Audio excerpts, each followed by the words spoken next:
गुजरात में आज भगवान माने जाने वाले डॉक्टर्स हड़ताल पर है और उसकी वजह है कलकत्ता की आरजीकर मेडिकल कॉलेज में महिला डॉक्टर के साथ हुई बलात्कार की वारदात।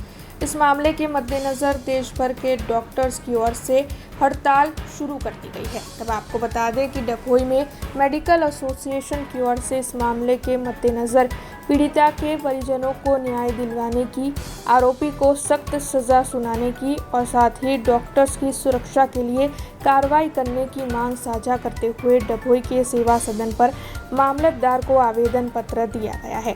आपको बता दें कि डभोई में सभी डॉक्टर्स इकट्ठा हो गए थे और इस मामले में सख्त कदम उठाने की मांग करते हुए हाथ में पोस्टर बैनर लिए इकट्ठा होकर ये सभी डभोई के सेवा सदन पर पहुंचे थे। मेडिकल एसोसिएशन और डभोई मेडिकल यूनियनના અમે સર્વ તબીબી મિત્રો અહીંયા એકત્રિત થયા છીએ।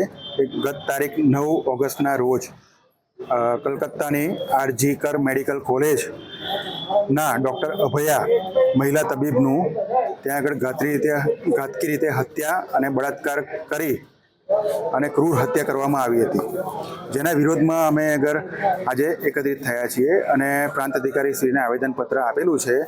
આ પ્રકારની ઘટનાઓ વારંવાર બન્યા કરે છે દેશમાં, કોઈપણ હોસ્પિટલમાં કે કોઈપણ જગ્યાએ એ પ્રકારની ઘટના ના બને તેના માટે અમે રાજ્ય સરકારને, કેન્દ્ર સરકારને વિનંતી કરીએ છીએ કે સુરક્ષા માટેના જે યોગ્ય પગલાં લેવા જોઈએ ને એ લોકો લે। हमसे जुड़े रहने के लिए हमारे YouTube चैनल को सब्सक्राइब करें और नई वीडियो की नोटिफिकेशन के लिए बेल आइकॉन को दबाएं।